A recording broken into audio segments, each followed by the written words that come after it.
you as a threat. Yes, that's true. But the truth is, with all the females I've been around that are Black females, they all have the same message, ready to protect the brothers. So they feel that way. And I feel it's sad that you don't feel that surrounding you, because throughout the whole time when I was here in New York during those demonstrations, everyone was turning to the males around us who are Black just to check in and make sure they were okay. So know that you are appreciated. We do feel the need to at least cover you, both in prayers and physically. But to Kenny's point, I see exactly what she's saying.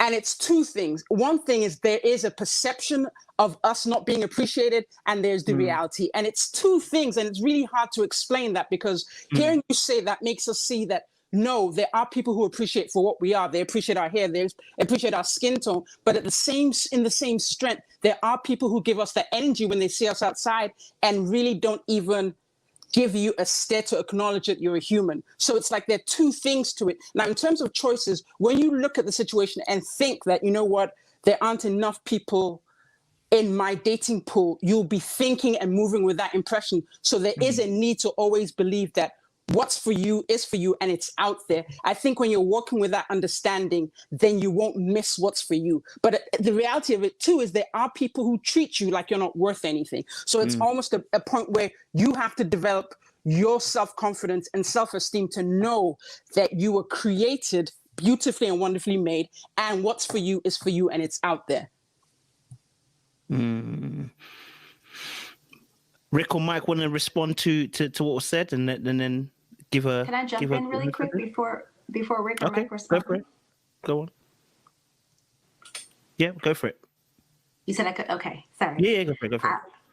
I wanted just to add on to the conversation to say that I think that there needs to be a safety in being able to say that you may choose to date, whether it's within your race or outside of your race. I feel like the conversation started to get a little spicy because I mentioned that I have brought as my pool to not just African American men, and that right there is where, for me, I don't know what anyone else, but for me, I felt the wall went up. And typically when I mention that to people, especially if I'm talking to other African Americans, they kind of give me that look like, oh, like she one of them, and I'm like, but what is that supposed to mean? Because I can't have a preference. I can't say, well, I prefer to be with a Black man, but I'm also not going to turn someone away because their packaging is different. I've been raised to be more concerned about the contents of the package than to be more concerned with the packaging or what it comes wrapped in. It could be, we could be the same skin tone, but if he's not good for me, he's just not good for me. He could be the most amazing man ever. And if he's not got the same skin tone as me, I don't want to be ignorant enough or so closed-minded that I could miss out on my blessing. And so I feel like there needs to be more safe spaces built around where more, African Americans can say like, hey, I love my people and I'm down for us. I love us for real. But I also love whomever might come into my life that will absolutely be a blessing to me. And we don't have to share the same level of melanin in order for that to be valid. Two things can exist. You can be a great person for me, and you don't necessarily have to be African American. I used to think that way, Mike. I was like you, like sold out. You was never gonna get me. I'm not. Nope. Don't do it. Don't come over here. I don't want no pink booties. None of that. I'm all Black all day. Blackity black, black, and black of the black, blacky and black. And then my aunt started marrying men that weren't Black, and so now our family dynamic began to shift. And holidays is being spent around an Italian, a Mexican man, a man from Ireland. And now I'm forced to have to get to know the character of a man and not just close him off because he's white or because he's not Black. And then when I've seen these men love my aunties, love me, love my auntie's children that aren't theirs, love my grandmother, love my grandfather, and really be an uncle to me, it really opened my eyes. And I started to say, you know what, Shanae, you might have to start looking at not just African-American men, because there's some great men out here and you're missing it because they're not wrapped in the packaging that you like. And so when I said that earlier, that I have opened up my pool, it really is because of that, y'all. It's because God has really transformed me to the place where he's let me see, daughter, you'll miss it if it doesn't come wrapped the way you like it. But please know that I'm God and I put what's in a man. I made what that man is. And just because y'all don't have the same skin tone, you should not you shouldn't close your eyes to that. I So I appreciate just that. wanted to add that in there. And I know they like me up in the comments That's all and right. stuff too, and that's okay. Okay, I want to add, but I'll wait till the guys go. Okay. Yeah, I actually do like that, Shanae. That does it. I mean, that, you know, that perspective is amazing. But one thing I agree with you wholeheartedly. I'm not going to even add a but to that. I agree with you wholeheartedly. You know, it's just a preference. But also, I would like to say to Mike too, a lot of Black men don't say that about us. They don't. And so it is refreshing to hear a Black man speak about us in that manner, because it's so many that won't. And I agree though, and it's like I'm conflicted, because I agree, whoever's for you is for you, regardless of their packaging. But it does feel good to hear a Black man speak about us Black women in that way and hold us in such high regard. We don't get that a lot. You know what I'm saying? So I do appreciate that. Thank you. We not, I mean, to me, we're not a packaging. You know, we're not just, it's not a color. We're not color. To me, it's a little deeper for me. But I mean, at the end of the day, man, is, you know, whatever make everybody happy is what we got to do. I'm going to end up with a Black woman. I'm going to die with one, or I'm going to die without one. That's just the end of it. Let me add, and then I'm going to let Rick also respond as well. So I think, freaking hell, what's in my throat, bro?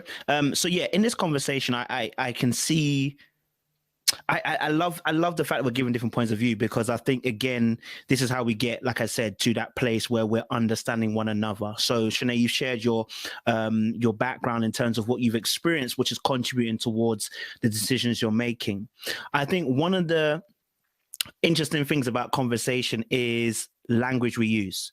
So sometimes why men can get triggered by women is because something that Shanae, you said, which was really interesting. You said, I used to be like you.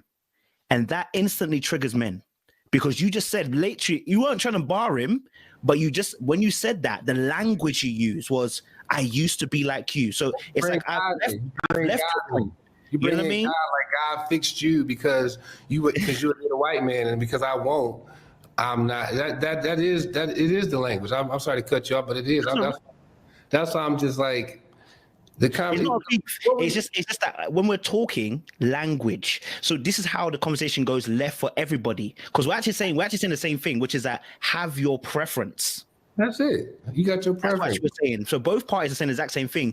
We're now trying to get to a place of understanding, because I also felt what you're saying, Shanae, that there are. Listen, when you said that you date outside, I was like, cool. I'm blessed. Like I'm happy you're doing that. But I understand that there are going to be Black men that will challenge you and make you feel a certain type of way because you're dating inside the race. I know this kind of guys. I know guys that are around me who do that, right? And we don't want to encourage that at all. We don't want to encourage that at all, because if you want to date outside race, why should you not? I think the women dating pool is different from the men dating pool indefinitely. I don't think anyone can disagree that. We can argue all day until the cows come. But the truth of the matter is the dating pool for men and the dating pool for women are considerably different. So I understand the need to look outside of the race because of the dating pools are different. What I would say is, for us as Black men, those who are, you want to quote unquote say pro-Black, we love Black women because, like I said, Mike said something which is really interesting, is that there's an experience that I can never teach somebody because they've never experienced it. Being Black in the UK is probably different from America. But being Black in UK, there's an experience that we have that systematic racism, white people they don't go through it. So they don't understand it. So whilst I understand they may love me, I'm praying to God, listen, my G, listen, send me packaged Black gal, understand? Because the stuff that I'm facing, I need that type of woman.